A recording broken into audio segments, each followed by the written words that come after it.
My name is Tom Mitzel. I am the Dean of Faculty and Vice President of Academic Affairs at Trinity College, and on behalf of the college, we are extremely honored to be able to host the second class of graduates of the Mobile Computer Science Principles Program. So can I have all of the graduates stand up, please? All of you. Teachers, yeah. All the teachers. You're graduates today.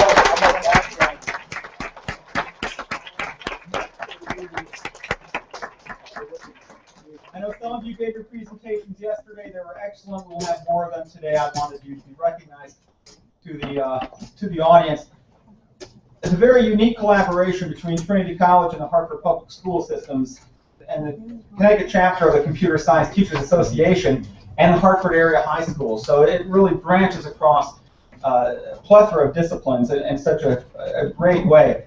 And it started with funding from the National Science Foundation with a grant of $902,000. That was authored by Ralph Morelli. Ralph, can I have you stand up, please?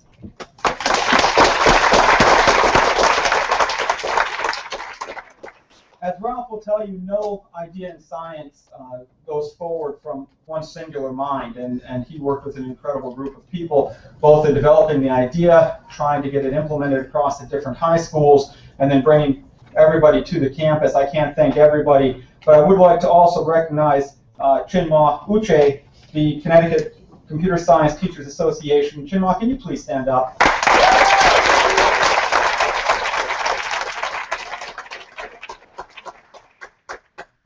We have a lot of very important folks in the audience today, each and every one of you. In fact, I will recognize one further person and get Mayor Segura to stand up and just take a hand, please. Thank you for your support of this project. It benefits not just Trinity College, not just the high schools, but the Hartford regional area and the nation as a whole. So your support is just wonderful. I was honored last year to be able to give the opening talks to the first set of graduates to the program in the second year of training, the third year of the actual program. At that time, I spoke about training the teachers to educate our students and to view the project, which brought together 10 different Connecticut and Massachusetts teachers.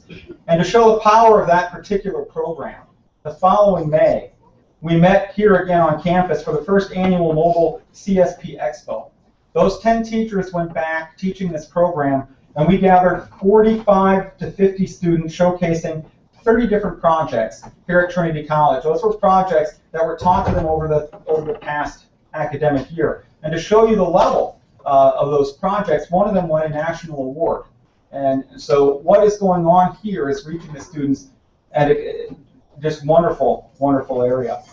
So when we talk about the importance of computer science and we go into the 21st century and the technology, one of the concerns we have is that if you look at how this particular area is taught in high schools, the AP exam in biology and calculus are taught 15 times more often than the AP for computer science. In a world that is growing ever more technological, we have to make sure that our students understand how computer science is not only taught but used within the society. And this is one small step, a very important step in educating the entire nation on that import. So the National Science Foundation has finally become aware of this. We thank everybody for putting together the grant. This current project that we're gathered here for today is just part of a larger movement. And this summer, there were 20 students posted in the mayor's office. And those students were helping to develop mobile applications to help city agencies. And in a very nice trend, they were not having to do this on a volunteer basis. They were able to earn stipends. So not only did their academics continue over the summer months, but they were also able to earn a little bit of wage at the same time, helping out the city of Hartford and helping their own selves and their home bank accounts. So right now we are hosting 15 more teachers on campus. However, the program this year has branched out to online as well, and we had over 50 teachers online sign up for the certificate program, and we are partnering with St. Scholastica in Minnesota. And it's just so we have already begun to take this nationally, and I can't thank all of the participants enough. When I talk to graduates every year, what I tell them to do to get the most out of their education is, one, to seek passionate teachers. For those of you who have been a participant in this program both last year and this year, you are definitely those passionate teachers our students seek. And what you give them, more than just the information from this class, but that passion to continue learning, will stay with those students for the rest of their lives. We also tell them to dive deeply into a research project. Definition of research project is the creation of new knowledge. Mobile apps, very new. Most often, what I've heard teachers talking about over this program is they're afraid they aren't going to know quite as much as their students, as students have grown up with technology, but we're definitely breaking new ground. This is wonderful research, and research that students in the high school level are going to be participating within and taking that forward. So I'm extremely proud. We as a college are extremely proud. We as Hartford are extremely proud of each and every participant. And I very much look forward to next May when we do the second annual expo and get to see the fruition of what the high school students have done with your guidance. So thank you to everybody. At this point, I'd like to have you help me welcome Ralph Morelli to the podium, and he'll take over the program.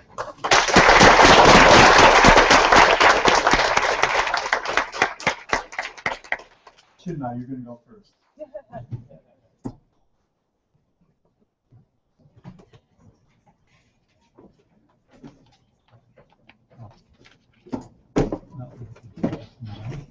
Is it F9? F11? Oh, okay. Hello. Yeah, welcome to this program. I'm really happy to see all of you here, and I'm grateful for this opportunity. I stand here on behalf of the Connecticut chapter of the Computer Science Teachers Association.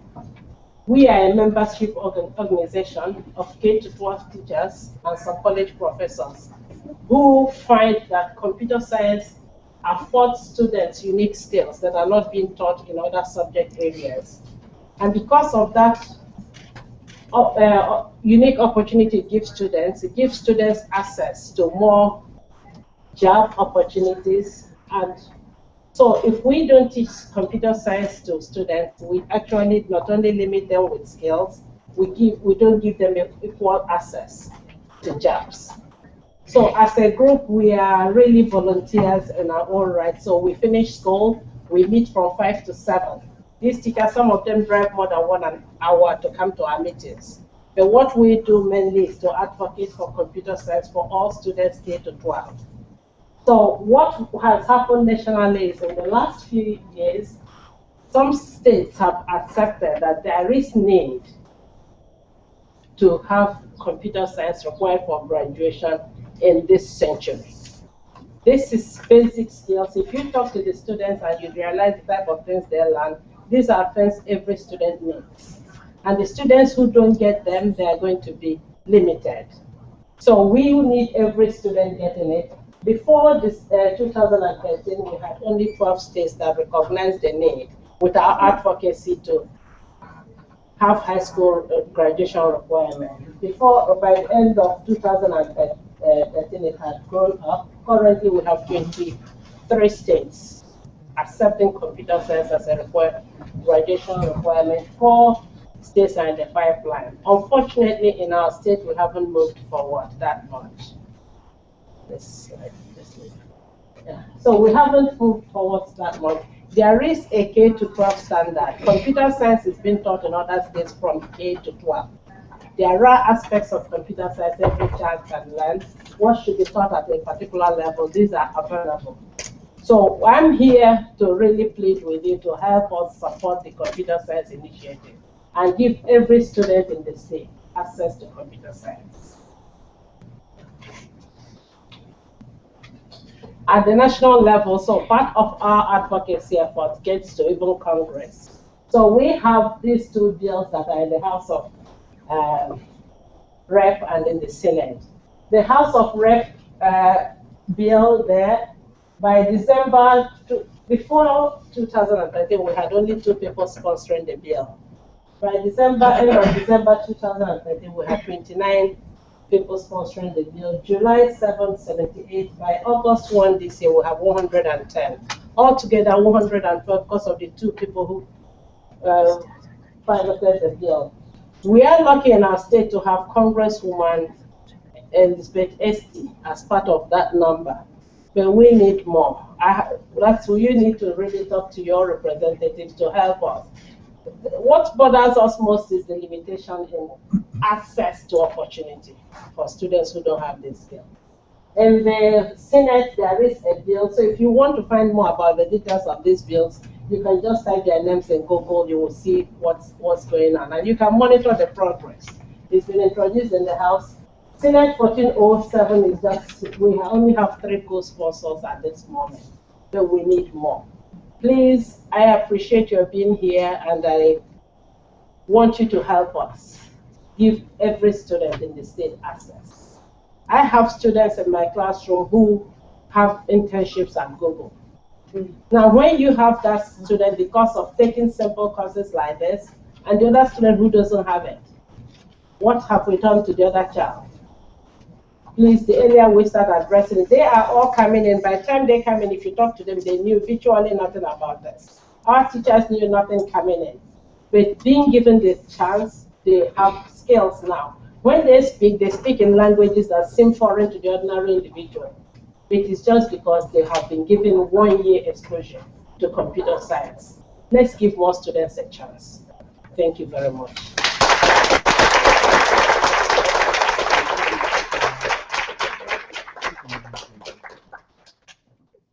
Thanks, Jim. I'm just going to do some more thank yous and then make some brief remarks so we can get on with seeing the great presentations our students, interns have created. So, of course, I want to thank the National Science Foundation for supporting this whole project, which is named the Mobile Computer Science Principles Project. The Mobile Apps for Hartford is the spin-off that we did this summer with, I think you're going to see great success. I want to thank Trinity College, particularly, among others, Dean Chen from the Center for Urban and Global Studies, Dean Chen, and Jason Rojas from the Center for Urban and Global Studies as co-sponsors of this Mobile Apps for Hartford project. Amy Bro and Carol Kessel over in the administrative offices for helping us put together the contract with the city and that got this great project formally approved. Our mobile CSP team. So you've met Shinma, our indefatigable ambassador for computer science education in the state. I want to also introduce Pauline Lake, who's going to be speaking in a moment. She's our roving teacher. So one of the parts of our program in the schools is Pauline goes to each school and works with the teachers in the classroom on a weekly basis. So after their summer training, they aren't just set loose on their own. So we do try to support them. And a new addition to our team is Grace Ryu, who's also going to be helping Pauline.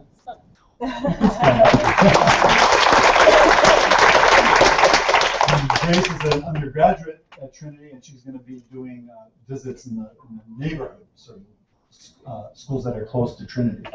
Our collaborators on this main grant is the Hartford Public School System, and the superintendent, Narvez, is superintendent here. I think she's on her way, but I want to thank her for their co-sponsorship of the project. Now, for the Mobile Apps for Hartford project, it's amazing how this came together. My high school, my grammar school buddy, Mike Salius, who can't be here today, I think he's vacationing on the Cape, he is working with the mayor's office and doing consulting and communications with them, and he came to our presentations last year and said, wouldn't it be great if we could do some kind of project with the students who take the course that these teachers that you've trained have taught. And so that led to discussions with Trish Torwell, right here. Can you stand up, Trish? Sure. And Trish, and this was actually the mayor's idea when he saw this presentations last year. He said, "Why can't they build some apps for the city of Hartford?" And so that's what these amazing students have done. So, Mayor, we thank you for coming up with that great idea. And the mayor was even one of the clients that the students worked with to build their app. And actually, we're going to switch the program around a little because the mayor has to leave for another engagement. So we're going to let that team present first when the students do their presentation. So you'll get to see the app the mayor designed. Any complaints about it, we know who to talk to. But thank you very much for it. It's been an incredibly good project. The mentors and the team that have been working with the students on a daily basis. Christy Boyle, please stand up.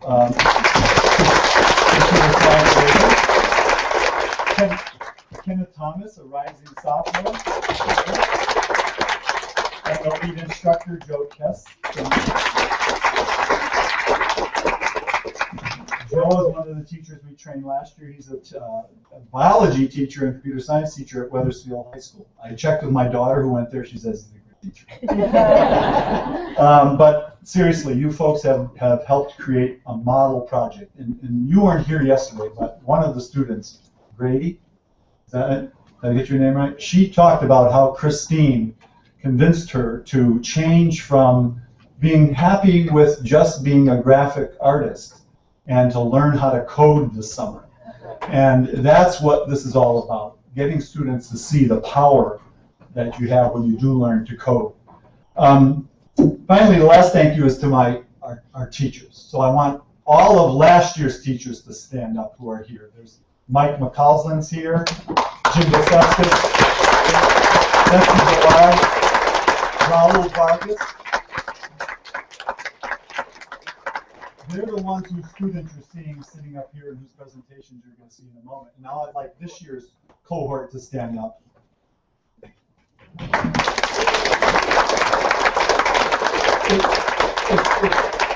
It's hard to convey what these teachers have volunteered to do here. I mean, the curriculum that they're learning is, I suppose you could call it leading edge, let's say, because it's currently being developed by the College Board. The actual college AP level course won't be officially released till the 2017 school year.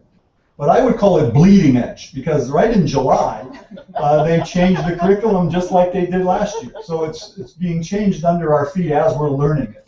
So they're really courageous to have gone through this. And speaking for the whole team, I have to say that we are so fortunate to have to be able to work with such a bunch of bright, energized, engaged people. I've never had a better class. Introductory computer science class, I don't think, in my career. So, thank you. And our students in Connecticut are lucky to have such teachers. So, and I think we're lucky to have such teachers and the products that they produce with the work these students are going to show us. So let me just make some remarks and then we'll be finished here. This is my 30th year teaching at Trinity. I've never been more optimistic about CS education, now that we've got people like Chinma out energizing the community. I can't count the number of times there have been new languages. That's typically what computer scientists get excited about. Oh, a new language. I've been through Logo and BASIC, and every one of these languages was supposed to revitalize undergraduate computing education. And then there was Pascal, and then there was C++, and then there was Java, and then there was Python. I can go on and on. Each few years a new language comes along. And every year it's the same reduced enrollments, same lack of women and females in the courses, same lack of minorities taking computer science. And so that's why the NSF is supporting this program that we're doing here. I think one thing that's really different about our project is a new language, and it's App Inventor, right? Let's give App Inventor a hand. And the big difference is that we're not teaching programming anymore in this course. We're teaching app creation, and that's the whole change. That's the twist. And so what these students are learning is that they're able to create something from day one that they walk around with in their pocket. I mean, that's the kind of energy and engagement that you have to have if you're going to have kids signing up to study computer science to reverse the 15-to-1 ratio. So when they're given the opportunity to create something they care about, then they solve the math problems. And they read what they need to read to solve the problems. And they solve the logic problems. And that's the essence of the Mobile Computer Science Principles Project. So when you give these students, and even more, when you give these students the opportunity to do something to give back to their communities, like the mayor did, then you get what you're about to see in a few minutes here. So that's the that's the importance of this occasion. We're getting to see how this new language and this new approach to teaching computing in the schools is going to change their attitudes towards computer science. So, like all of you, I'm looking forward to seeing these projects and hearing from the students about their experiences, and I just want to say thank you all for coming.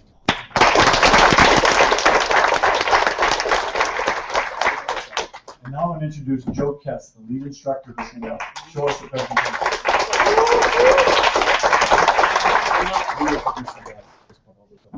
All right, so first of all, just a couple more quick thank yous. Again, huge thank you to the mayor and the mayor's office, and also a huge thank you to the people from the Metropolitan Hartford Information Services that are really making what my particular group that you're going to see next, they're making it happen for real. It's going to be a physical entity set up in City Hall that you can go and look at.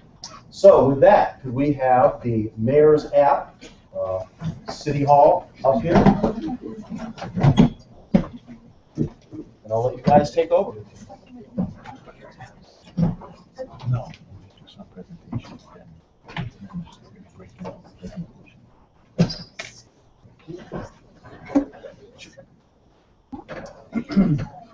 I'm the and then the first slide is presentation stuff. And then my slideshow has links to the end.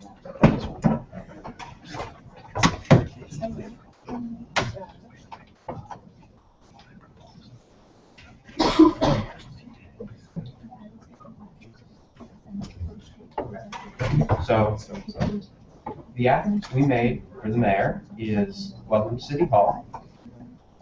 The idea came from the mayor, and then we talked to the technology department, and we found that a lot of people get lost in City Hall. Including myself. So we combined two ideas.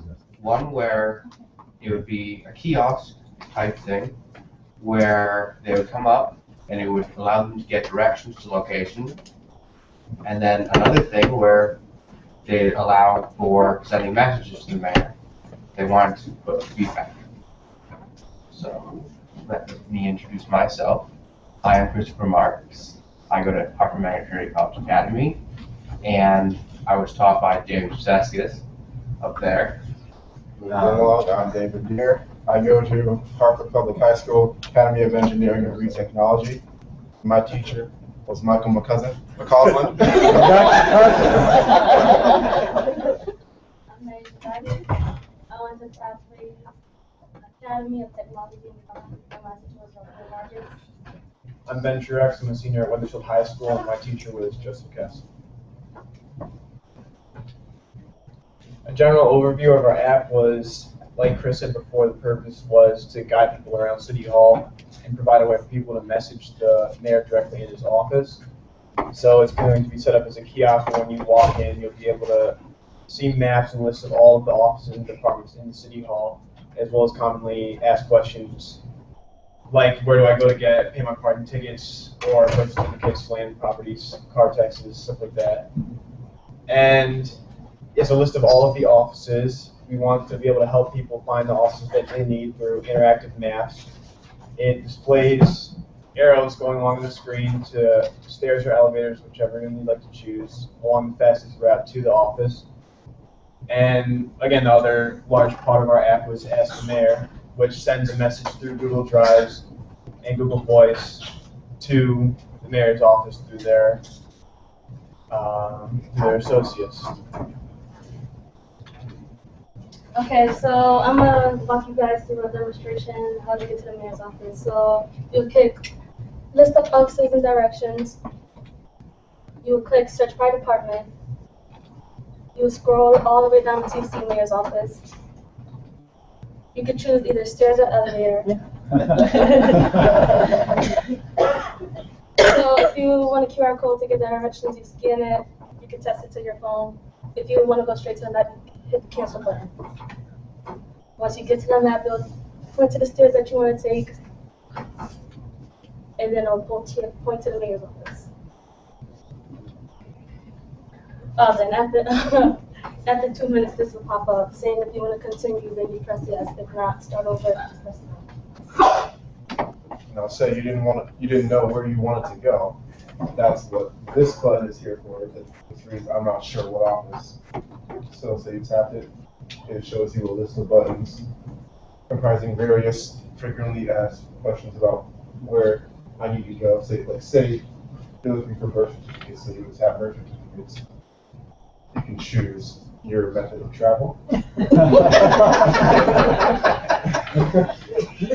can choose how you want, if you want the directions or not, like by QR code or by texting or not at all. Say you chose by QR code, the QR code will show up, and if you have the barcode scanner app, you can scan it, and it will read you the text right on your screen. And say if you wanted to share on your phone, you would just put your phone number in, submit it, and it just takes you straight to the map. And then from here, it's rinse and repeat. You can say you chose the stairs, click the stairs, and you go with all records.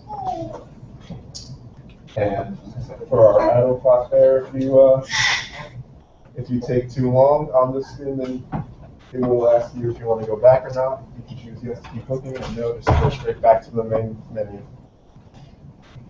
Okay, so now we're going to live demonstrate the Ask the Mayor function of our app. Oh, let me add, the whole app is in English and both Spanish, so that's fancy.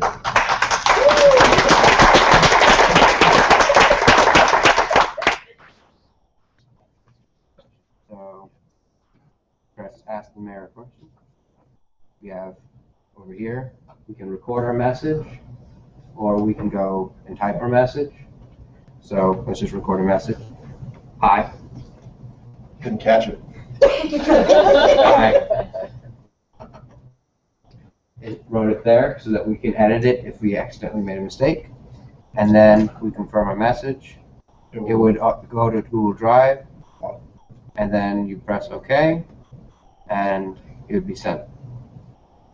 So you go back to the home screen. And for Spanish speakers, it's slightly different because the speech recognizer doesn't understand Spanish that well at all. So we use the sound recorder function, which automatically saves the files to a specific App Inventor folder on your phone, and which The sound file will then be uploaded so that they won't have to go through something that's gargled because it tried to translate it back to English.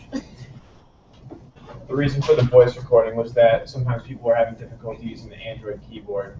It's not that easy to get an accurate message typed in, so we thought using a voice recorder would be helpful. Thank you. And that is our app.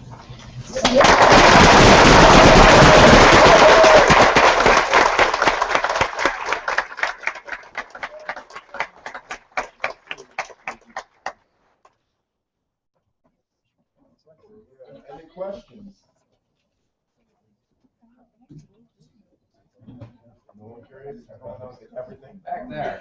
So the QR function, you're gonna have like a kiosk that you can go and you can bring it with your device? Yeah. Okay, that's smart. Any more? How would I get this application if I were to have it? Well, this version that we have now is going to be going on a kiosk. So In the when I get to future, the kiosk, in the future, we are probably going to make a phone version of this app so you can have it on the go.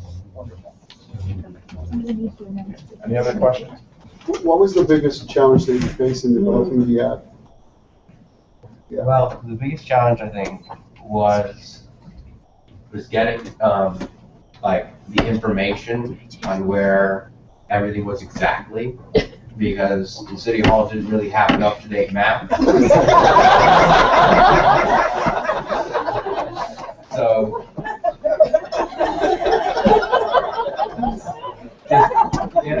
getting it to tell you this is where Vital Records is, it's not 2 floors up.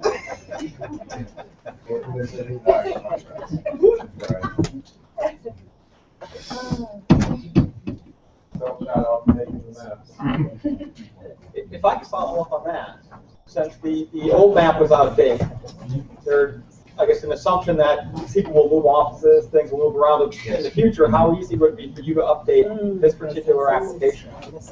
It'd just be changing the set of coordinates on the map. But is that trivial? Is that very They're difficult? very small. Okay. What other functionalities can you add to it to make it better or more sophisticated?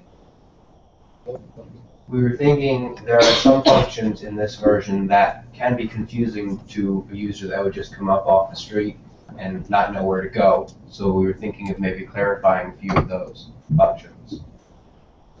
Like, for example, on the I don't know screen, we're probably going to put a small notifier that says where you're going instead of just taking you straight to the place. So it's clear that if I want to go find a birth certificate, then they're going to have to tell me where the vital records are.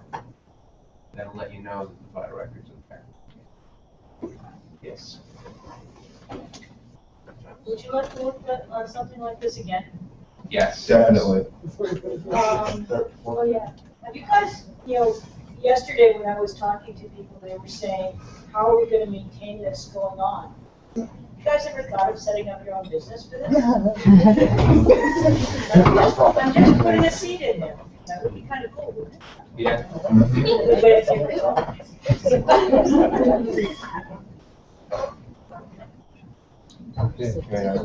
Thank you. Yes. One more, just one more. Last one. Did you have to train somebody to maintain what you've done as you move on yourselves?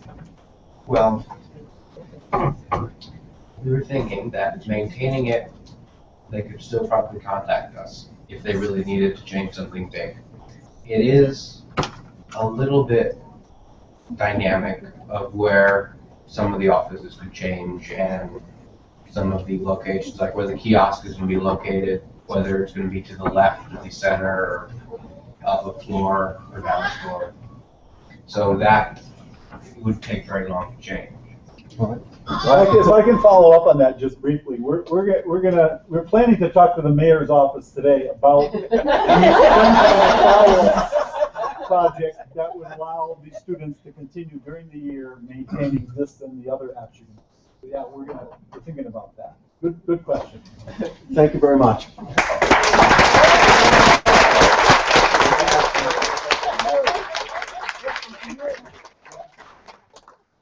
Now, what's the next group? We're going to depart from the schedule for a little bit because we're behind schedule. We're going to actually do the presentation by the mayor to the interns of their certificates, and then we'll go back to the other presentations. I apologize, it's just because we're running a little late.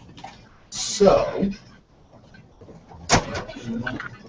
Who's going to announce these out? You should do it. I think it goes smooth. Where do you want these books?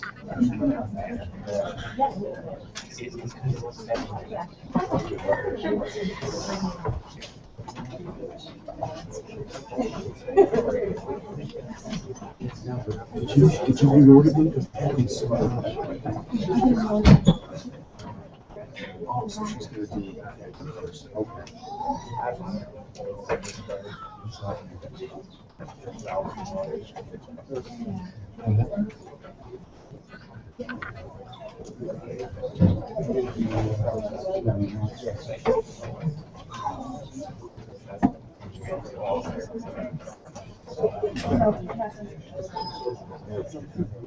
All right.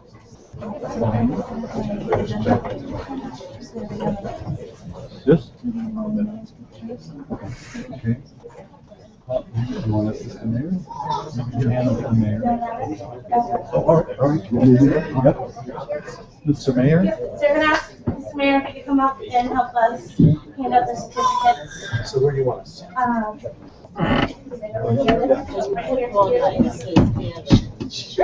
Sure, of course. Thank you. I just,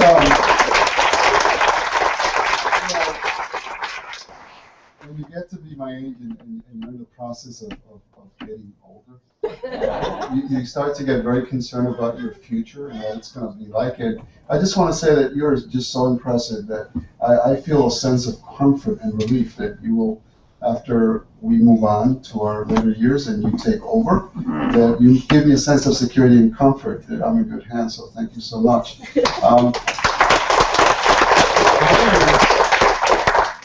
Our world has gotten so digital and so technical that we even, as a group of mayors, have found reason to this year and moving forward to move to what's called Cities 3.0. Cities 1.0, and our conference leader is Mayor Johnson from Sacramento. Cities 1.0 is a very agrarian sort of society, farming.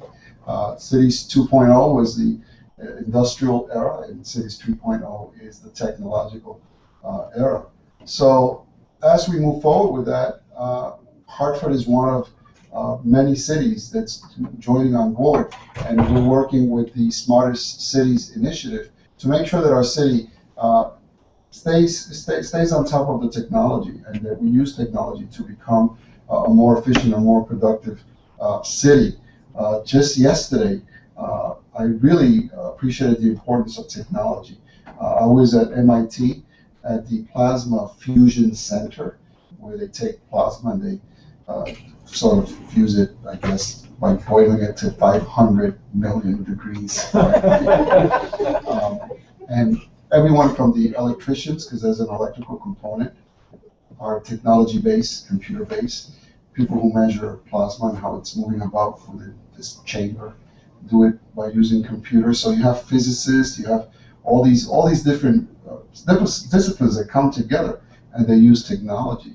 So it's very humbling to see how advanced the science has gone. Our superintendent of schools, Beth Shavano Narvaez, joined us. She is very, very, very interested in the issue of equity. And that's very important. We need to make sure that we bring quality education to all sectors of our community. But equity also talks about access to digital information. In the Conference of Mayors, we have started a group that is working on cities of opportunity. And a big effort is to resolve the wage inequality and the income inequality that exists in this country, the income gap. Hartford being one of the cities that has perhaps maybe the largest income gap in our nation. So as mayors, we're trying to work together. We have prioritized 3 issues that we started with. One of them is early childhood education. We want to make sure that we start very early to give our kids opportunities. The second one is the whole issue of wage inequality. But the third one is something that's very important, that's broadband access. Too many of our communities, especially our neediest communities, do not have access to broadband capacity. They do not have access to the internet. And for society now, where 80% of the jobs that you apply for online, where so many of the services that you need to get online. We need to make sure that we as mayors do everything possible to bring connectivity to everyone in our communities.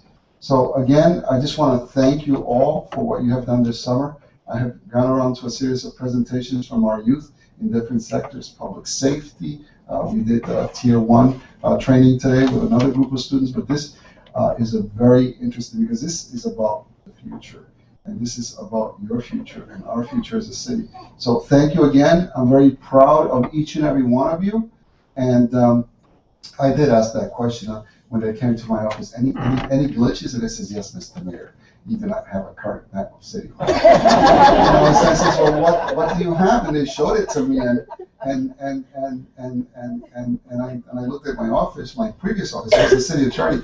Corporation Council is in the same spot, but then I realized we just moved that back in after like 21 years or something. So the whole map was like totally screwed up. But that's the good thing about technology, right? And young people, they leave it to young people to find the things that we perhaps cannot see.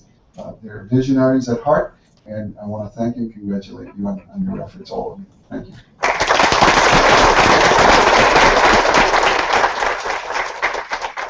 So I guess when I call your name, would you come on up here, and Mayor will give you your certificate, and you need to shake your hand. No, Pauline's going to call her name. Oh, I'm Pauline. You're going to call the names? Oh, I'm sorry. Go ahead. I'm just handing them up. We have someone photographer, so can you come up and make sure you can? Yeah. All right. Ready to go. my yellow paper. Your agenda. All right. So first up is the Welcome to City Hall group. Their client was the mayor of Hartford.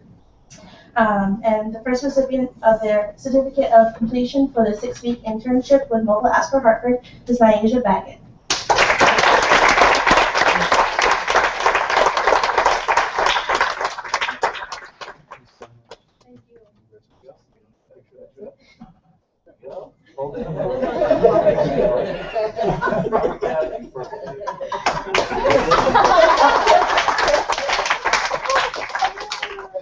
So shy when she first came into the office. She's confident.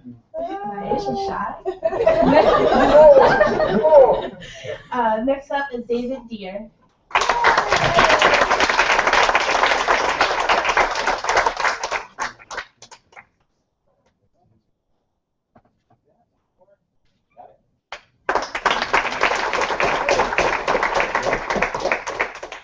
Christopher Marks.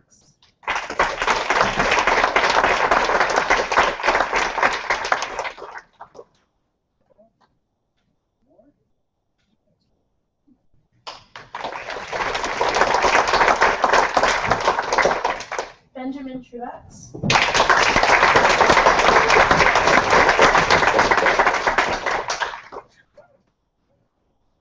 Thank you.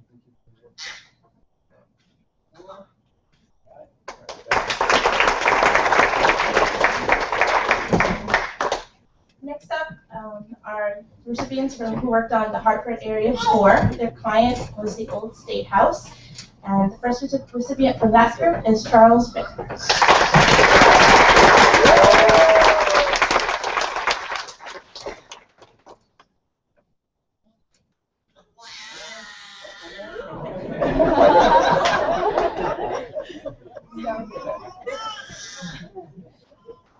Next we have Alan Jackson.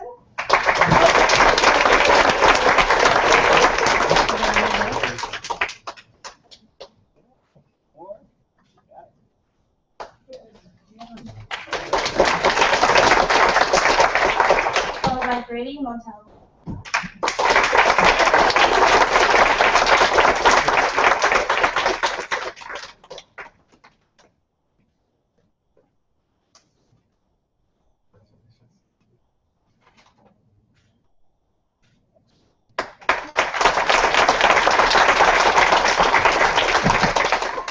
Forgive me if I mess this up, but next is Kevin Paradis.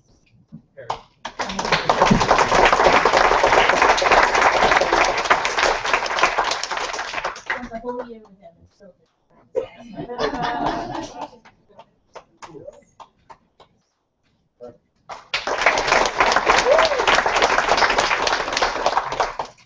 Next up is the group that worked on Hartford Youth Services. This group was a little different. They had 2 clients that they worked with the group. So first up for Hartford Youth Services, they worked with the Department of Families, Children, Youth, and Recreation, the Youth Services Division. And they also worked with the Rise Up group for their app called Rise Up. So the first recipient from that group is Samad Ahmad.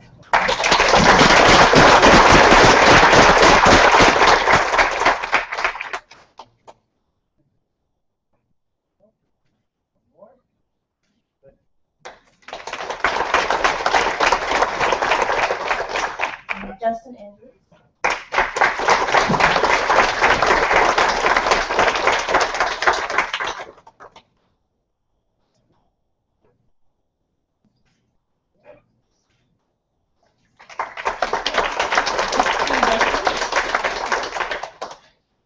Next up, Joseph Burrington.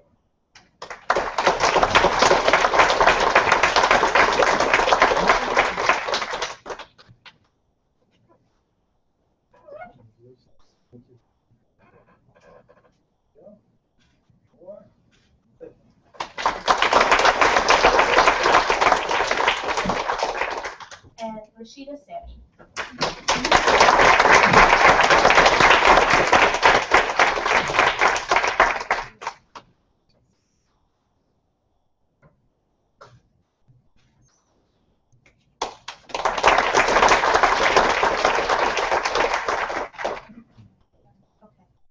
So next I'm going to do the group that worked on Rewards for You, although I don't know if that name is changing.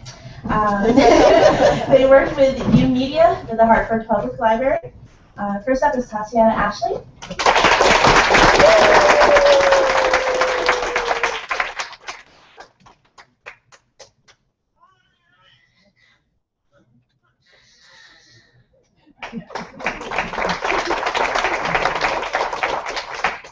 Thompson Kelly.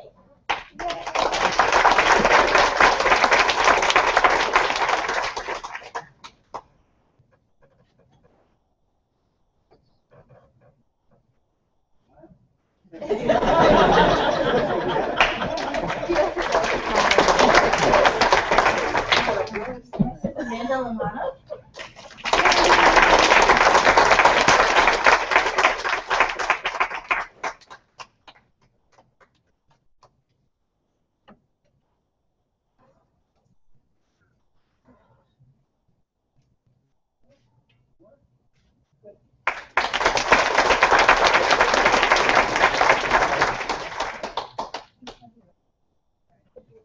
And the last member from their group, who couldn't be here with us today, unfortunately, but he's very well loved, and I know we all love him very much. And we're sorry he couldn't be here, but it would be Abdulio Santiago III.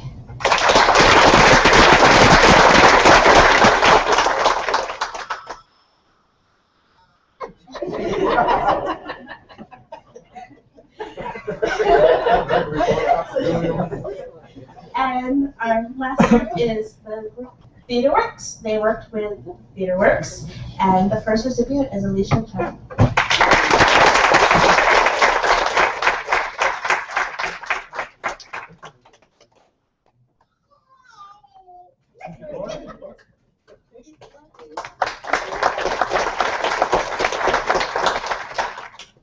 Elusive Dark.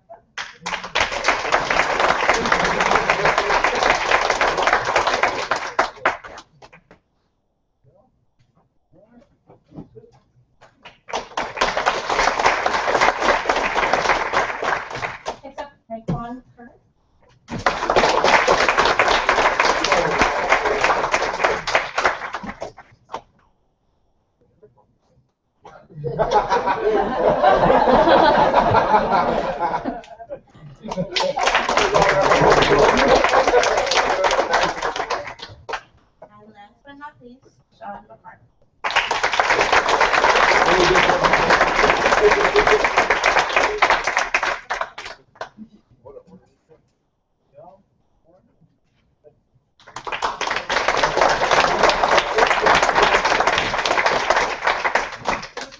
Get another round of applause for all the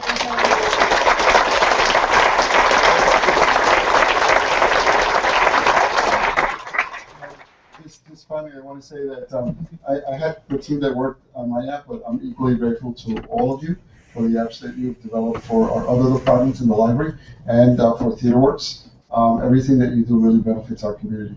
Our other stage company, Hartford Stage, recently won 4 Tony Awards for the best musical, and TheaterWorks is getting a lot of national recognition, and they have become more and more successful because each one of you and other people puts their little grain, and before you know it, you just have this nice big group of people supporting our institution. So thank you, and again, congratulations, and thank you all who have supported this effort. Thank you.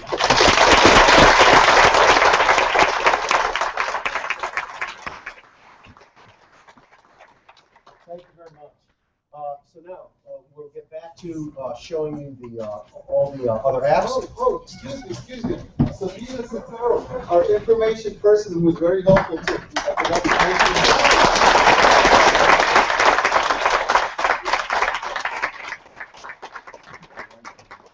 So you've already briefly been introduced to her. Christine, if you could come on up here, and she'll introduce one of her 2 groups that she mentored.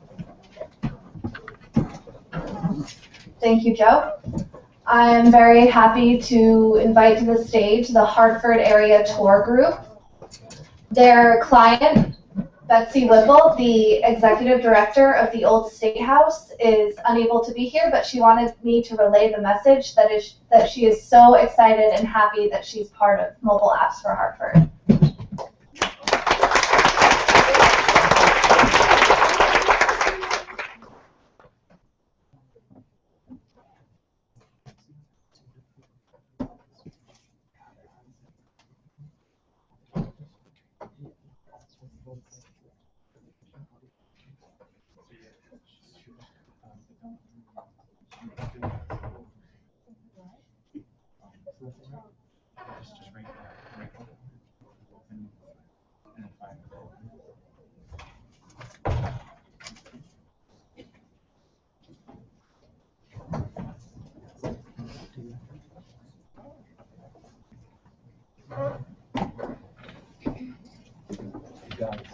Try to use the mic as much as possible.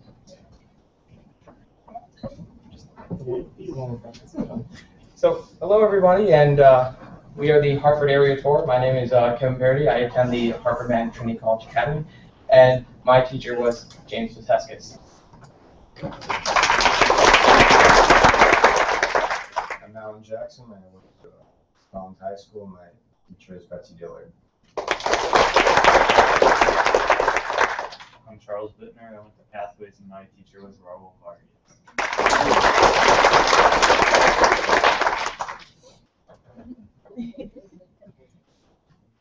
I'm Grady Montalvo, and I graduated from Journalism and Media Academy, and I was taught by Jamie Barrett.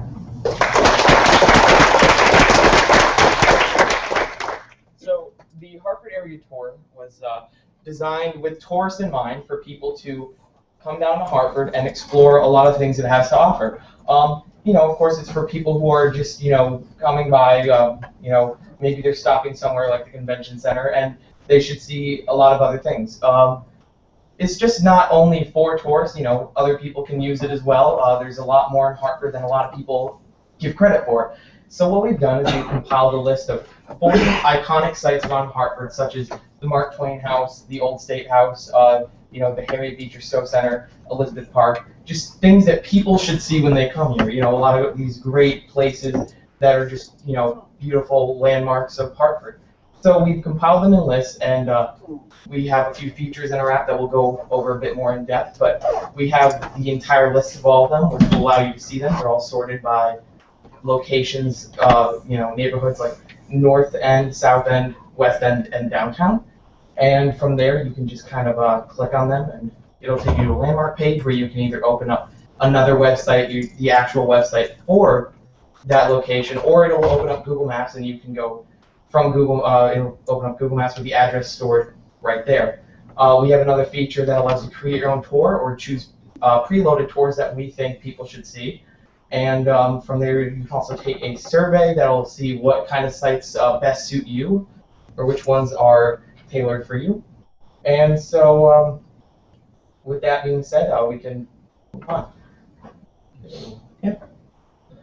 So here is the list of all of the sites that we have. It is all 40 of them separated by their neighborhood. You can see all of them and pick which one you want from here. And yeah, as I said previously, you can choose to either use Google Maps to find your way there, or you can open up a your device's default web browser, and you can go to that place's actual website should it have one.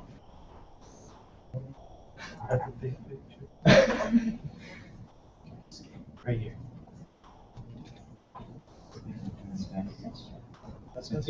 Okay.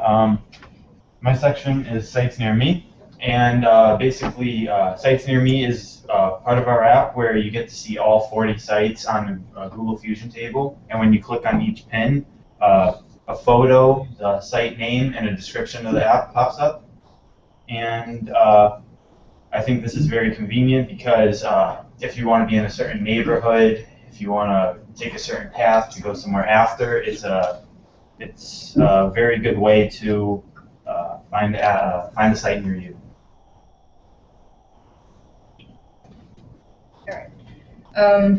Find a site for me. It's technically a very small survey that we just ask you how old you are and what do you feel like doing at the moment that you're using the app.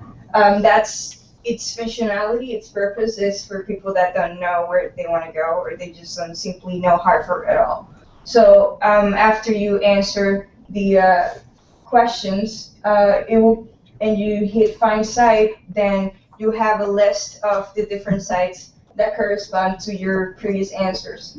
And if you click and you choose on one of those sites, then you'll be directed to Google Maps, and it will give you directions to the landmark.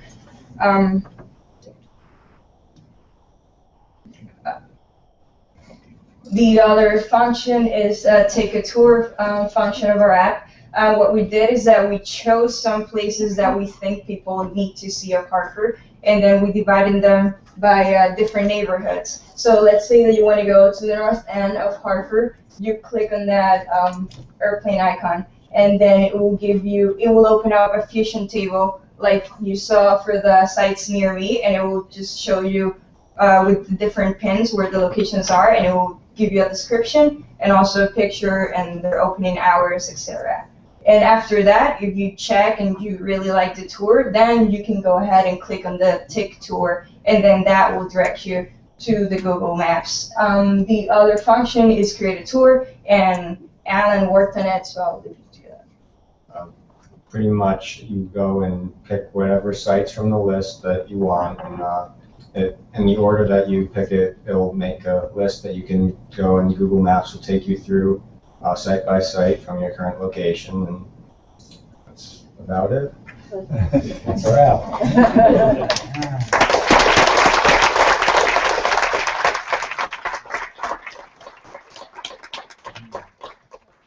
So if anyone has any questions or anything for doing questions.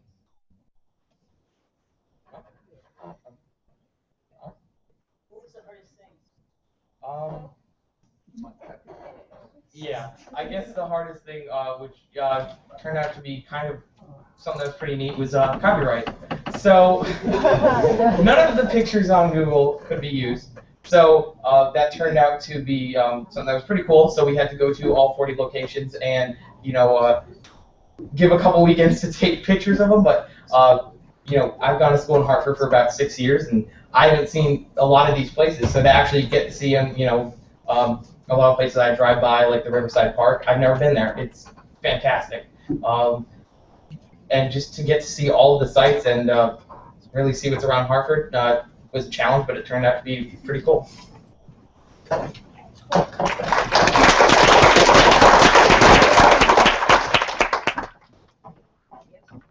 you choose the thematic tour from the very beginning? Say, I'm only interested in this set of places, then you go and take you there instead of the places near you. That's what a create your own tour is. You get to pick whatever sites that you want, and then you can press taking a tour or take a tour, and it'll direct the route. I think a demo. Were you gonna do a live demo or not, Bob? Do you want us to? No, if you want to play it, that's fine. Yes. I don't have a question, just a comment. I'm happy to see that you put me and other people like me in the 26 and over age group.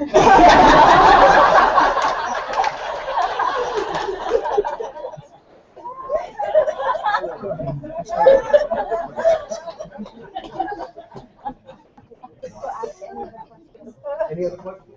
Another one. Have you thought about the way of recording the data when people will respond to the survey? If you add more questions so the data can be used by, tourist agencies to better advertising. Can I just jump in? They hadn't discussed that, but they know so much about, you heard the phrase Google Fusion tables. That wasn't just a map that popped up. It's something a lot more technical.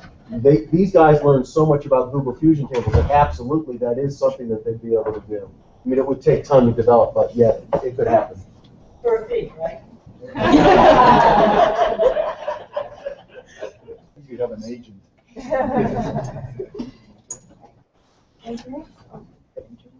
Any other questions? No? All right. Thank you very much.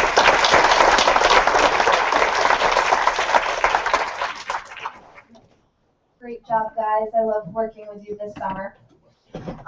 So next I'm going to introduce Kenneth Thomas. He's the other mentor for the next group that's coming up. And in the beginning, we handed out a white sheet of paper with a bunch of QR codes on them. Those are the apps, and feel free to download them if you have an Android device. Excuse me. Those are people that came in a little late. Would you pass around some more sheets? Sure, I'll go get some.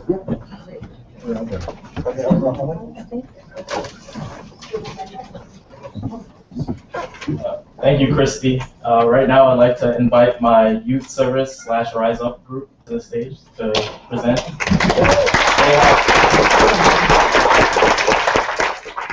They had two different clients. One was Joel Sanchez, who couldn't make it today in the youth services department at City Hall, and they also worked with Matt Conway of Rise Up. So thank you.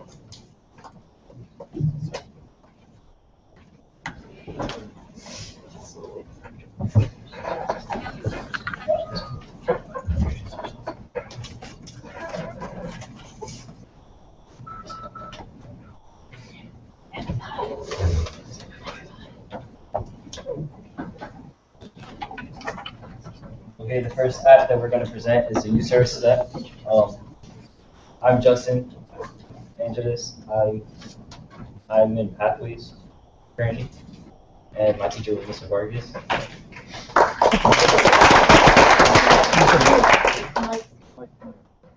I'm Samad Ahmad. I go to Great Path Academy, and my teacher was Seymour D. Oliveira. I'm Rashid Sami. I go to Jonathan Law High School in Milford, and my teacher is Rachel Martinich. I'm Joe Farrington. I graduated from Weathersfield High School, and my instructor was Joseph Chess.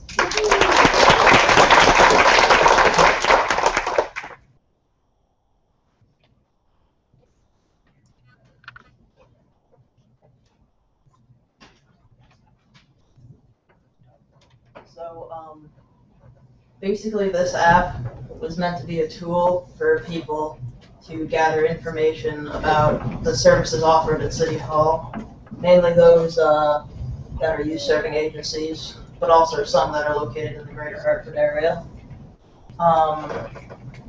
Basically, it's a description as well as contact information that can easily be updated by people working at City Hall using our web database. So the first feature that we want to mention is the calendar. We use an activity starter, so it could be easily updated by City Hall.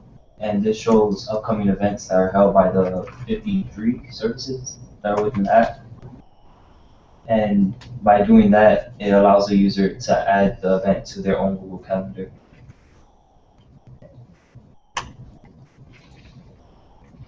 So as you said before, we had a list of 53 services that we had to include in our application. With those services, we came up with 5 categories that they would fit under. Those are arts, community, education, future readiness, and health. And we just added each service to each category. And we also made it possible for City Hall to later add more services to each category. And if they want, they can add another category.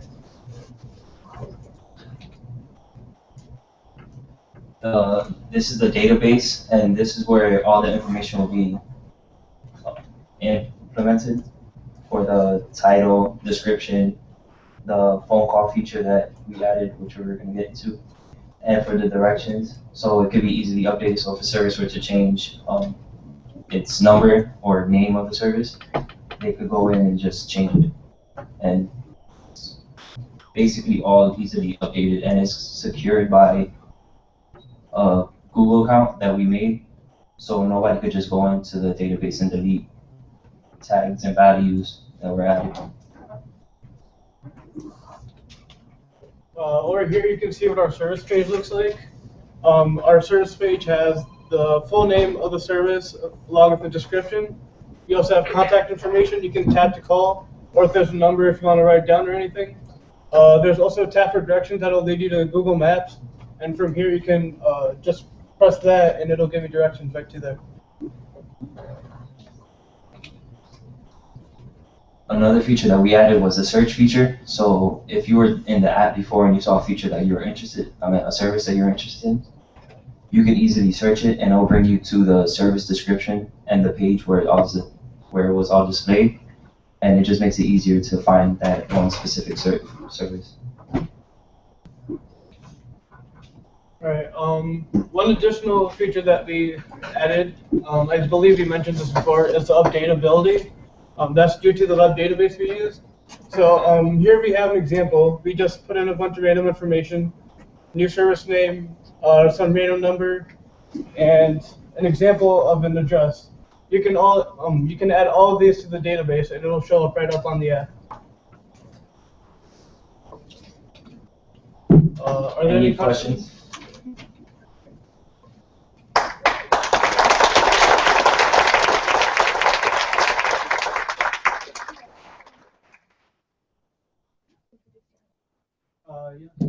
you have to do anything to the database to make it secure? Yes, Joe and Rashida were the ones that worked on the database mainly, and they worked for like a good 2 weeks.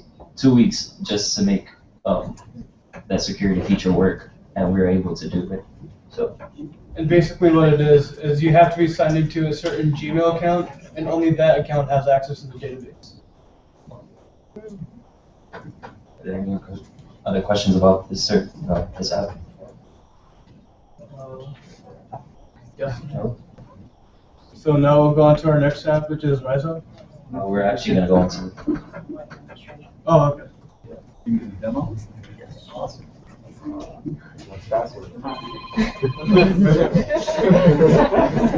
You can see just on the screen.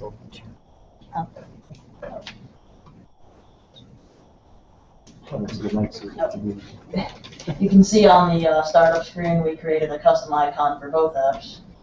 So when you start up, you'll see a splash screen, which just informs the user what the app is. This is our home page where you have links to both the service and calendar pages. And if you click on the services, you'll be taken to a list of categories. And each category is, within each category is a list of services that City Hall provides. There's also a search feature. So if you want to look up something like, say, Boys and Girls Club, it'll take you straight to that page. That's great. You can tap for directions, and it will give you driving directions. Unfortunately, the tablet don't have a call feature, but it does work. We tested it.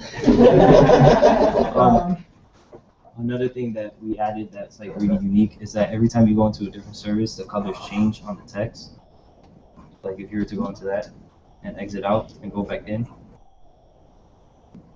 or not, it changes colors because our client wanted rainbows. So.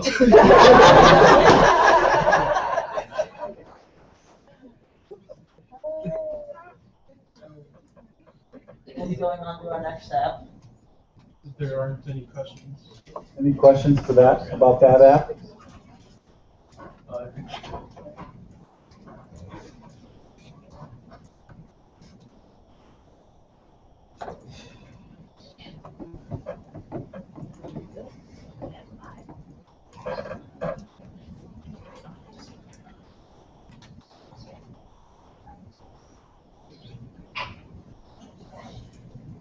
So we've already introduced ourselves, but this is our Rise Up app.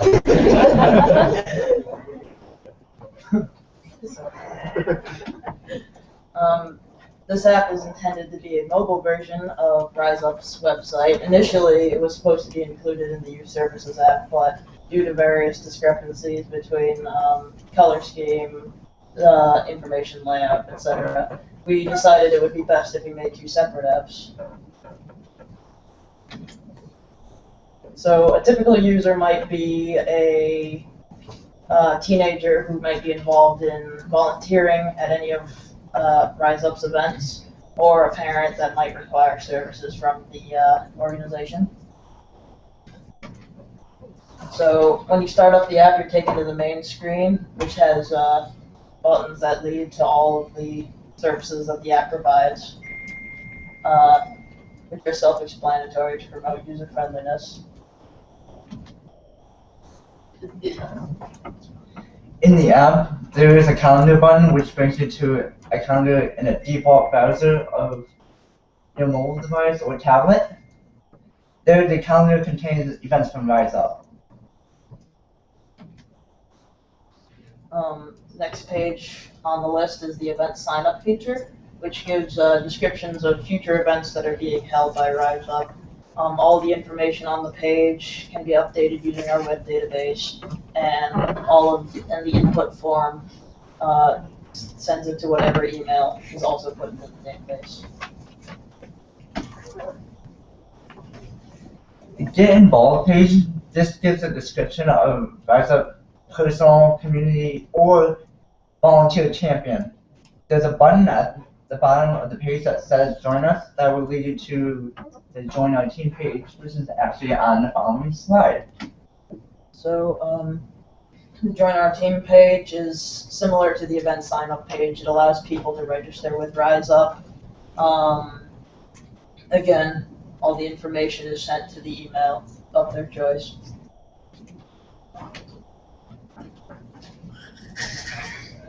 This is the contact page. This feature shows the contact information for Rise Up, and 3 buttons will let you either contact or get directions to Rise Up.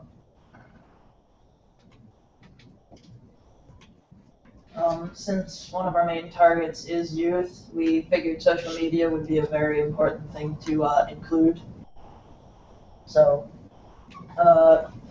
it works either through your web browser, or if you have Facebook or Twitter installed, it opens it up on that app instead.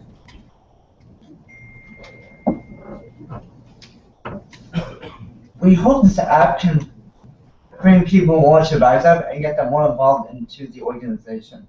We would like to thank our client Matt Conway, who's in the audience. We would also like to thank our show cast, Christy and Kenneth. And we would like to also thank our sponsors, Trinity College, the City of Hartford, and Trinity Center of Urban and Global Studies.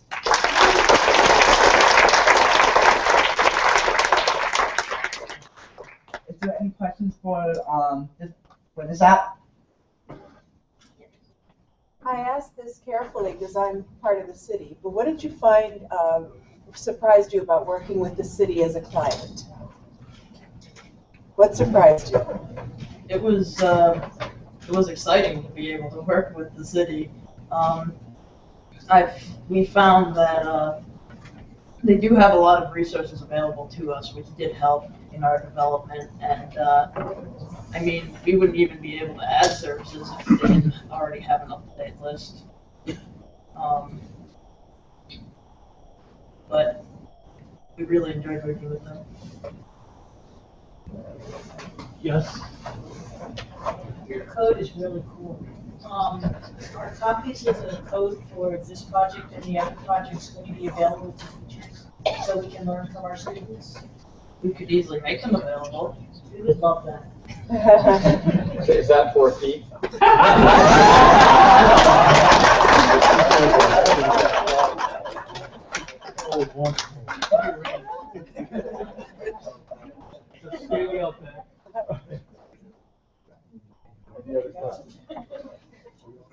Thanks.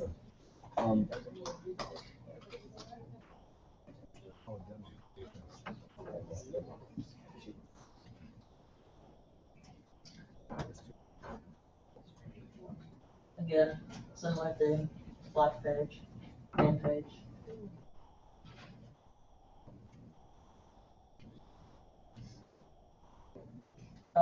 Oh, interesting thing with the calendar again is that if you click on a link on the calendar, it'll give you all of the information you would need, and people can add that directly to their own Google calendars using their web browser.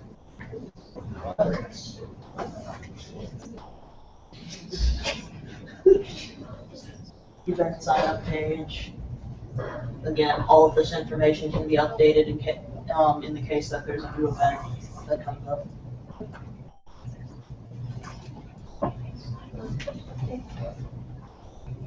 Again, updatability. And the join us button at the bottom, it brings you to the join our team, which is right here. So that was actually a pretty cool functionality that we got to work. Social media. You can choose.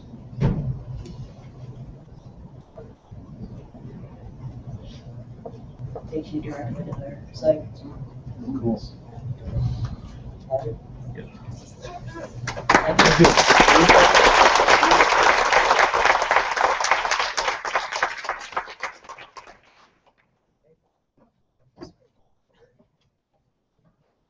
Thanks again, guys.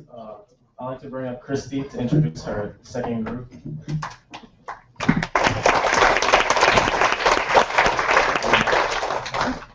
next is my other group, Rewards for You. Something very interesting about this app is that it's going to actually be used in the new U-Media section of the Hartford Public Library, and there is going to be a naming competition happening. So the name may or may not change.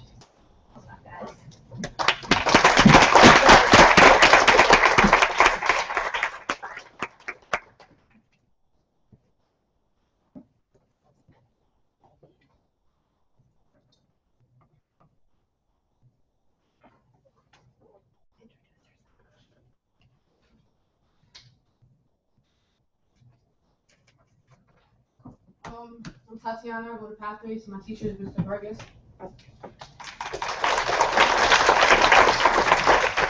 I'm Mandy, I just graduated from Joseph Foreign, and I was taught by Aaron Zarnicki. I'm Tom, I go to Hartford Magnet Trinity College Academy, and my teacher was James Kaseskis. And as previously mentioned, our fourth member, Abdulio Santiago III, could not be here today. He attended Great Penn Academy and was taught by Seymour de Oliveira.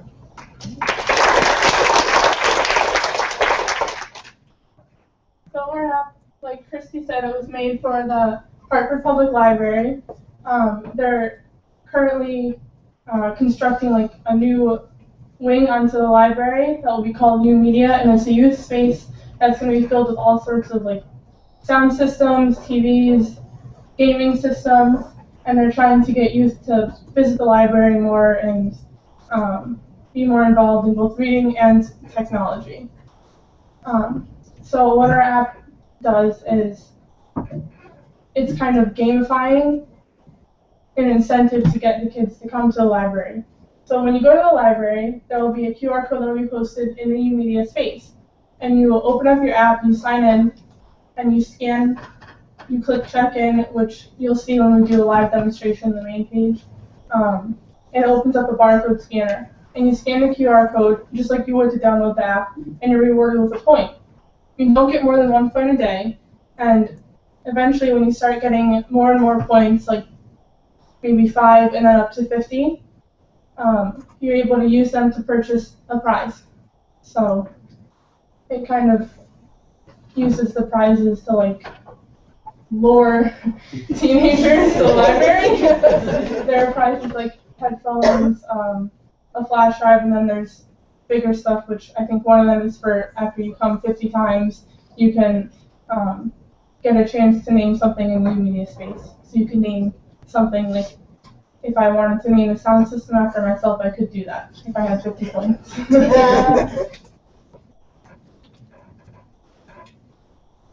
So we're now going to show you what our app can do step by step. So Mandy will demonstrate how to use it. So we have the typical user-specific username and password, so they can log on and have sole and secure control of their points, since it takes quite a bit of effort to attend, to go to the library on a regular basis.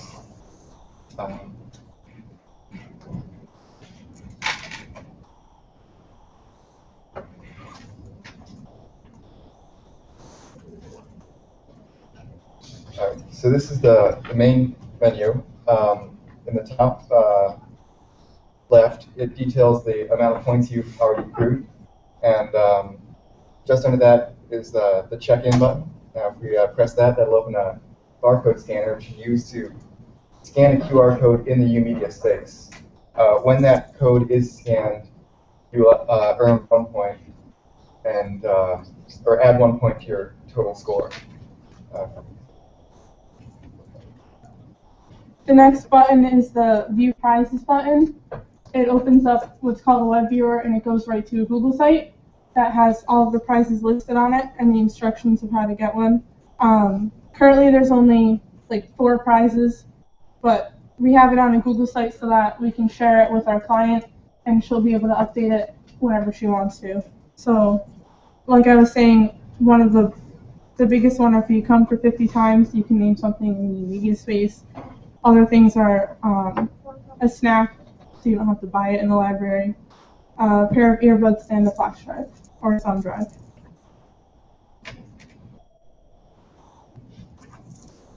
Right below that is make purchase.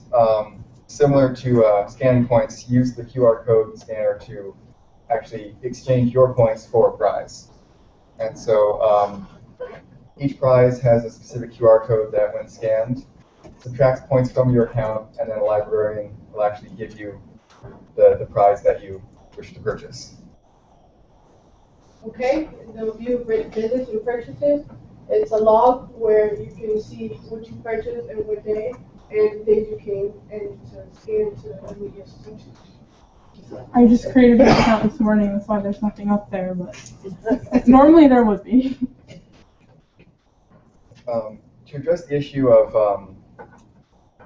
whether or not the user might have trouble understanding this right off the bat, we've included a help button, and this breaks up the main components of the app into 4 sections. You tap specific sections, it will explain to you how that works.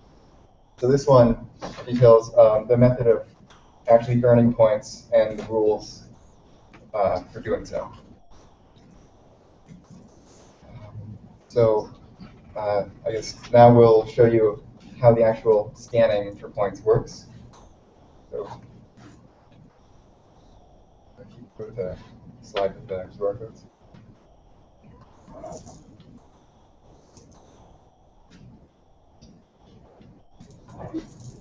So, yeah, the scanner looks like this, and it's basically just a camera with a line through it, and you just scan it.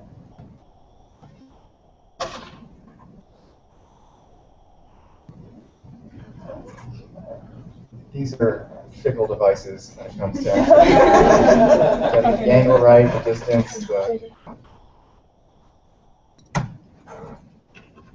All right, so now you'll see, maybe not. The points have changed to +1, which it'll keep adding every time you use it. And were you to scan the other QR code, it would actually subtract 1 point, which would be the price of a specific prize.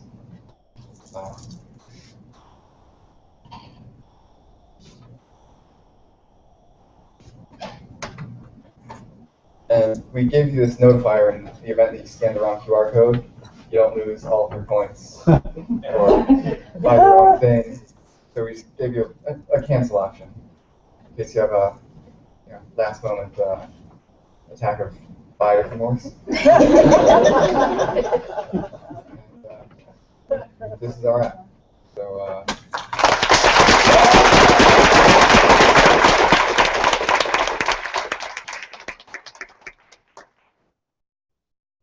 lastly, we'd like to thank everyone who sponsored this. It's a great learning experience, and we're thankful for your helping us do this. One of our clients, actually our main client that we kept meeting with is Trisha George. Unfortunately, she couldn't be here. I think she went out of state a few days ago or something, yeah. But I know we have other representatives from the library, so we thank them for coming too.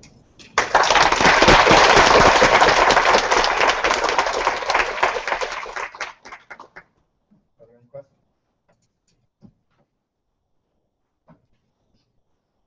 Yes. You didn't talk about the recover feature of the username. So how did you have a recover feature? Yes. When you create an account, it asks you to create a recovery question. And that happens, so should you forget your password, you can press the button of that screen. You can go to recover. Well, actually, scroll down.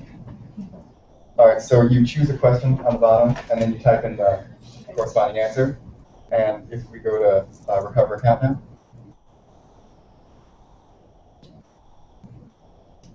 you would type in your username and enter the username, and then it would ask you the specific question, and then you put in the answer, and if it's correct, it'll bring up your password so you can get back in.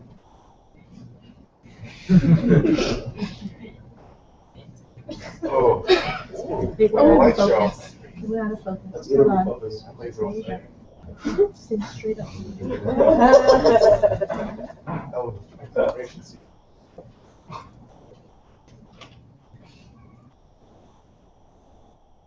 So what was the question? What was your first pet name? Yeah. What was your first pet's name? There, at the top. Seems to have trouble loading right now.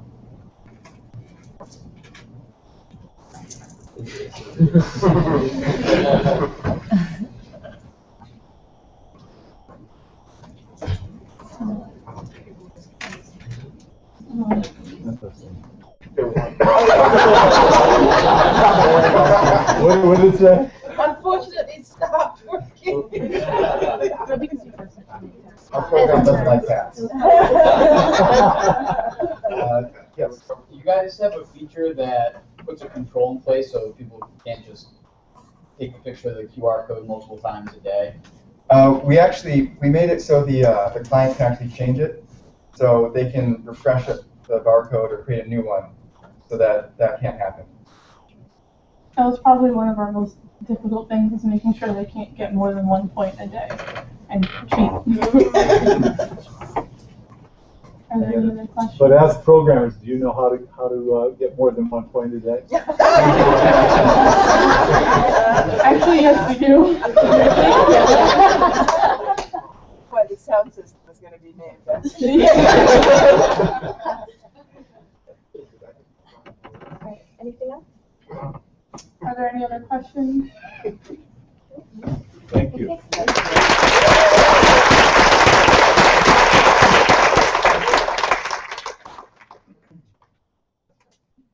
Thank you guys, great work. Loved working with you. So next, I'm inviting Kenneth back up here to introduce the final group.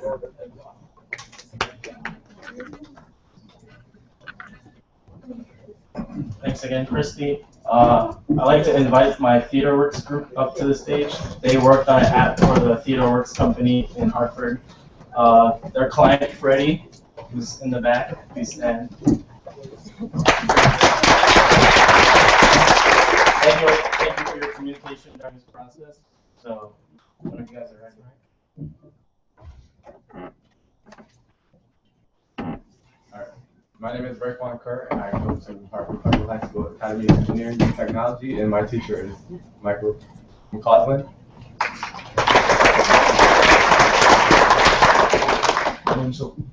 My name is Omusu Darko. I'm from Great Path Academy, and my teacher was Simo Diolivero. My name is Sean McCarthy. I'm from Hartford Magnet Trinity College Academy. Long name. And my teacher was James Jasescus.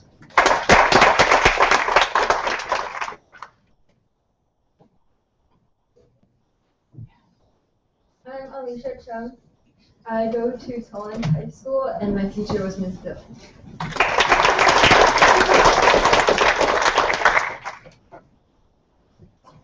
Our app was created for a theater company in downtown Hartford called TheaterWorks. In the creation of our app, in the beginning, all that was required of us was 2 buttons that link to 2 different screens. The first screen will be a seating chart, the second one a review section, but we came up with numerous brilliant ideas and expanded on the app. So the app entails basically the entirety of TheaterWorks website and much more.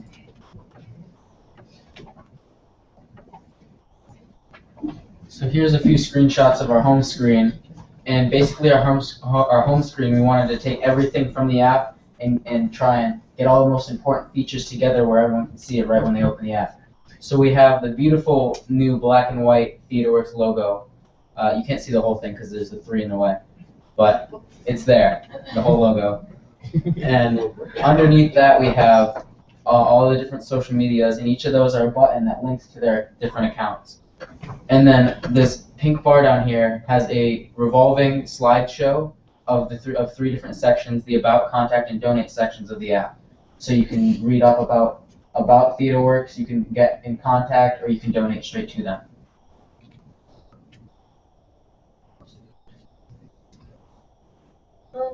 This is the box office page, and on this page you'll find information about reserving and subscribing.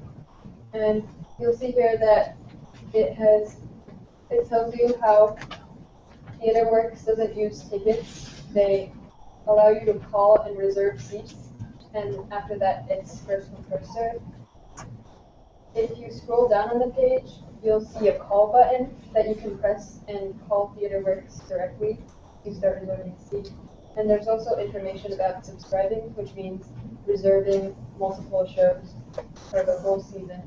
And there's a price quote for that. Alright, so this is the seating chart.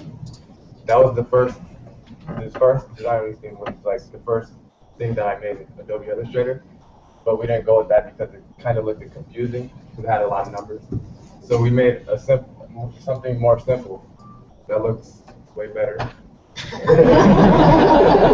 it shows, we also have a key, but it's just a full chart. We're going to show it in a live explanation. But these would be the reserved for special needs seats. The general admission would be gray, and the reserved seats are in yellow, and partially obstructed views are in red. And this is just the seating chart. So the main features in the seating chart is if we have a how to use button at the top, and it basically shows a notifier on how to use the actual seating chart because it's interactive. So when you tap a section, it'll actually zoom into the part of the seating chart you want to see, so you can see the numbers and see where you can sit. And we'll show that.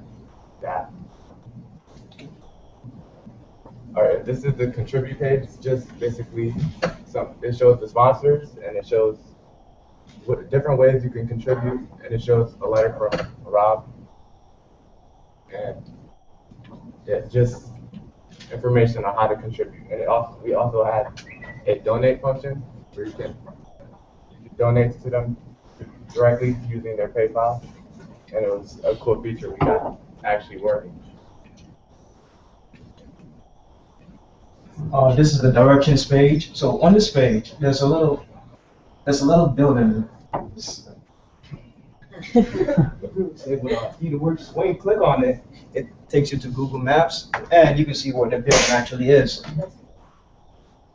Then the driving directions, when the button is clicked, it takes you to a screen with all the driving directions from different highways. And when that one is clicked, it pinpoints your exact location on the Google Maps.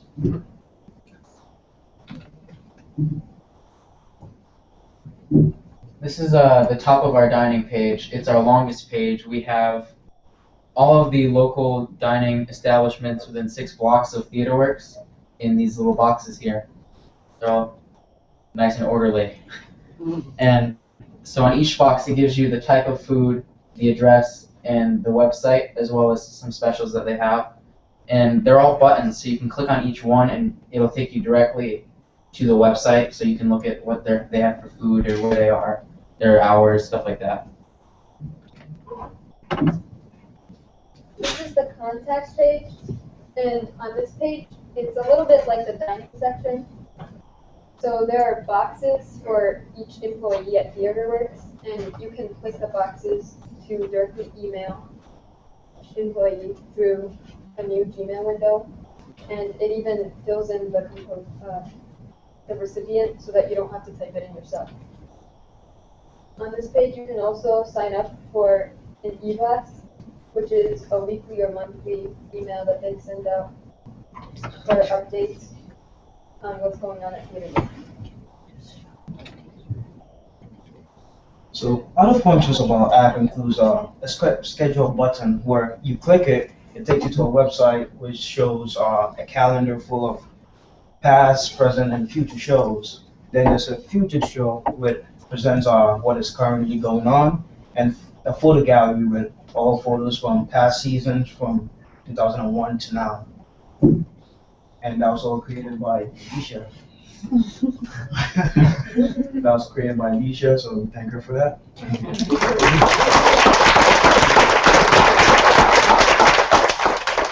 Alright, now we have a live demonstration to show you guys.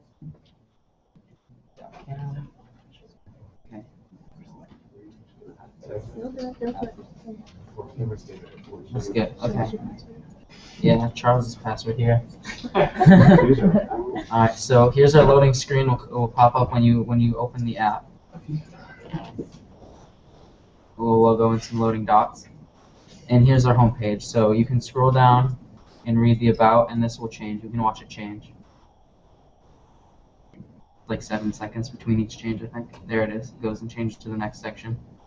So then at the top here, we have this bar at the top with an information button that tells you a little bit about how to use the app effectively. And then over here we have a sidebar, which opens up and brings you to all the pages so you can easily navigate through the entire app from any page. So we'll show you the interactive seating chart now. Alright, like I said, with the seating chart, all you have to do is like tap the section that you want to view and like better to zoom in. So like if you tap the last section, it will zoom in.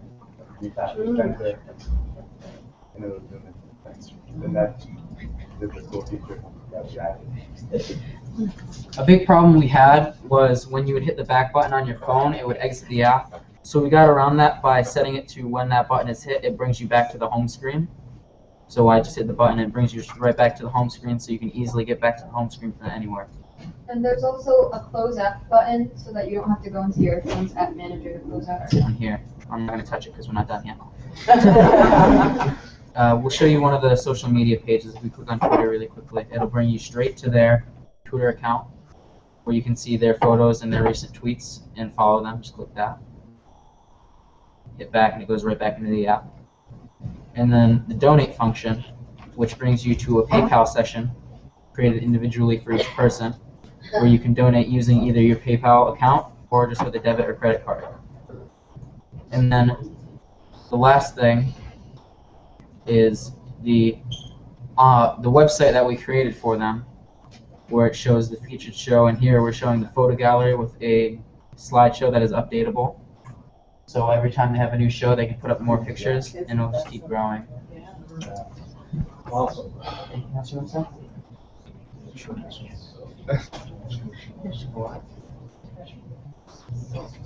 Okay, and here's just our featured show page. Right now, their current show, which is, they have a big event today, is Woody Says. And we were lucky that Freddie was able to make it today. We didn't know if she was. And so it just gives you a little background about the play and more details. You can go to the calendar if you click here, which brings you to our calendar, where you can see all the different events throughout the month. This is today. And then if you go below, you can see upcoming events, which right now is just the Woody Says in a 2-slide page. Oh, is it out of the screen? Oh, okay. And then at the very bottom, you can download the entire upcoming season. Right here, you click on the download file. It's just a PDF, and it'll download straight to your phone. Take a look at that. Right here. Once this loads. Here it is. So there you go. There's their whole new season that's upcoming, and that's our app. Thank you.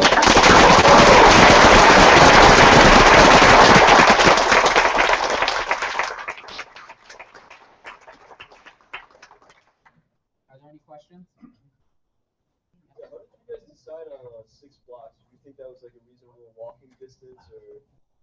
Well, on their website, they have a list around there, and we looked it up, and they're all within 6 blocks of it. And so that's a good if you want to go out to eat before a show, have like if you have a little dinner party coming with you, and you can eat, have go see a show, and not have a nice night. And if you were wondering, these are all the assets we like went through, and we had like a lot of problems like deciding how we want the UI to look, and we changed it over 6 times. It's just a lot of assets. Little icons. Yeah. Freddie? Yeah, Freddie? It's not a question, I just have to say how awesomely impressed I was with the whole process and with you guys. It's amazing. I've been working on a new website. Our website's horrible, by the way. Your reference point was probably miserable to work with, and we're building a new website right now. We've been working on it for months. They did more in 4 weeks than the month that I've been working on our website. And you saved me yesterday with that PayPal code. Thank you very much.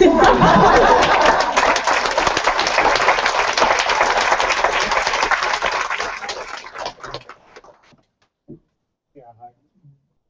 Raekwon, you touched upon it, that you said that you changed the app 6 times for the look of it.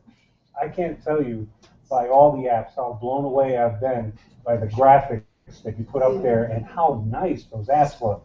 It's clear that every one of you, every group has paid a lot of attention to the way the apps look and the way they function. And I'm so impressed by you guys, all of you guys. Thank you.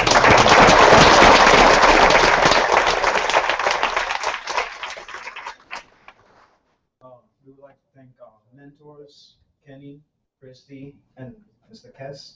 Thank you. We love you guys. We'd also like to thank our sponsors and Mr. Ralph Morelli for putting this all together. So thank you. We love you, Freddie.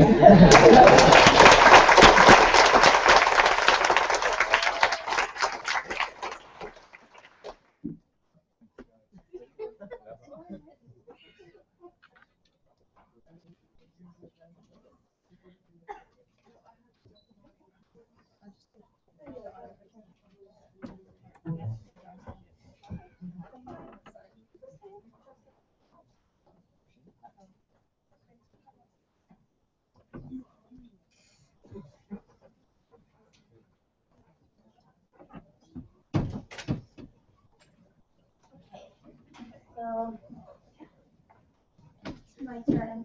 Can I introduce you? Sure.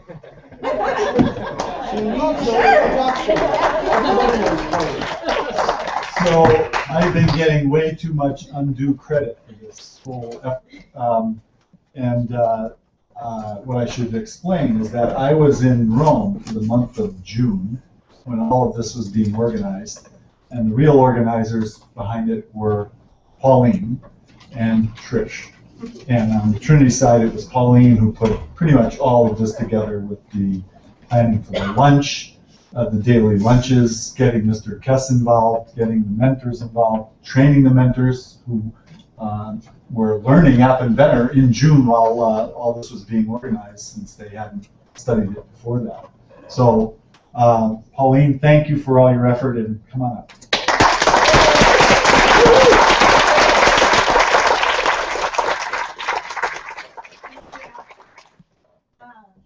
I don't even know where to begin. Oh my goodness.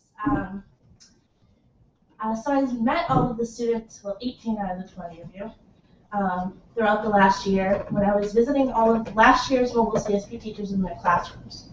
And when I had the pleasure of being in a meeting with Ralph and Trish and everyone from the city, saying that we wanted to pick 20 students, I just started randomly thinking of all the students I was visiting from all the schools, and many of the students that I thought of were in this room. The students, they got involved with Mobile Apps for Hartford, some of them by choice because they heard about it and they wanted to do it. Others were nagged a bit. So all I really hope for, and this is a great opportunity for the city, for Trinity, but I really think it was a wonderful opportunity for you guys. Because I remember it was 6 years ago that I had my first internship, and I still remember it to this day. So I'm hoping that you guys walk out here today with memories of this past 6 weeks. If you do that, I will be very thankful.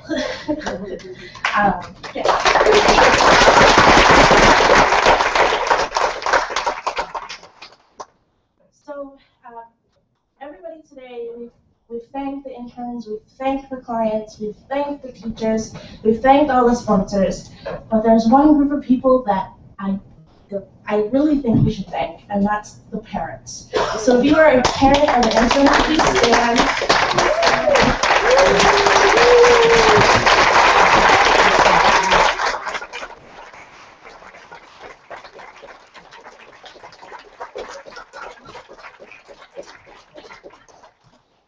So a lot of you I had the pleasure of speaking on the phone with during the application process and called around, and some of you just were so enthusiastic. about having your child be a part of the program, as was I. And to not really know what they were going to be doing, but in a rough sense for 6 weeks, you were kind of sending them away every day. Some of you were driving them here every day. Shout out to Rachel, by the way, who drove up from Milford every day for our own CSP project and brought 2 students from Milford with her every day. So some of you coming from near, some of you coming from far. Either way, you were having your students here every day and letting them be a part of the project. So, a thank you to everyone, but I made a special gift for the students. And this is a gift for them that I hope that will help with this memory part of remembering the summer, but also for the parents, the clients, everyone to kind of see what the students were doing during the 6 weeks. I know that we all know that they're working on apps, and they did their projects, and they did their presentations, but they were doing so much more. And I want you guys to kind of see what they did this summer. So.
I don't know how to follow up from that, but please, I hope that you remember this summer and all that you've done and all the people you've worked with. And I hope that you thought this was a great experience.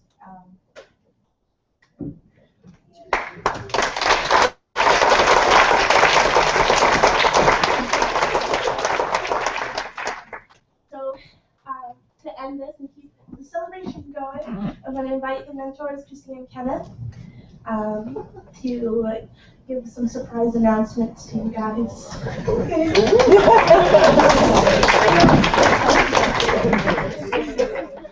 Thank you so much, Pauline. That was great to see. And Pauline was really behind us the whole time, teaching Kenny and I how to use App Inventor. And I would frequently say, "Hey, Pauline, can you please solve all my life problems right now?"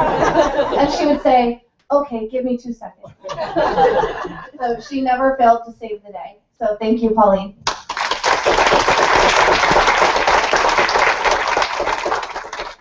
Thanks a lot, Pauline, and that was a great slideshow. I remember she told me to initially do it, and I can never do anything like that. So, great job.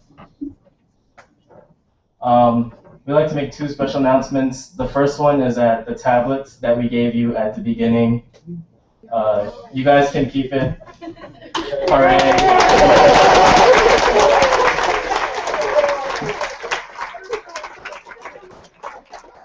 And secondly, I would like to unveil the T-shirts. We'll distribute them after this. The audience doesn't have to watch it, but I believe we have T-shirts for some of the clients, so stick around for that. This is what it looks like. I grabbed an XXL, so front.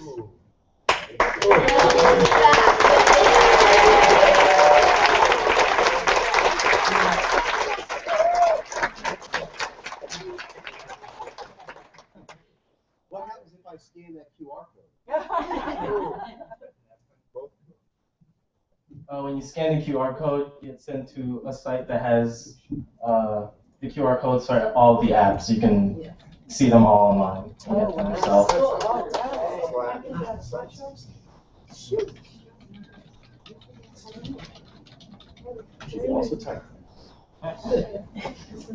This is the site. All right.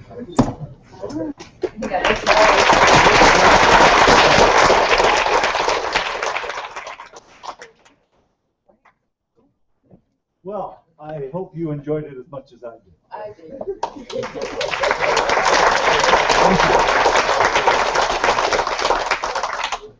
And thank you, students, for amazing work. I have to just second what Mr. McCausland said. I've made many apps, but none even come close to that. Bravo.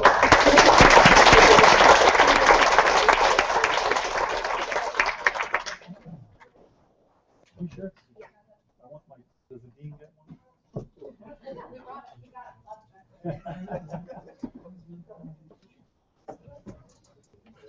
Wow.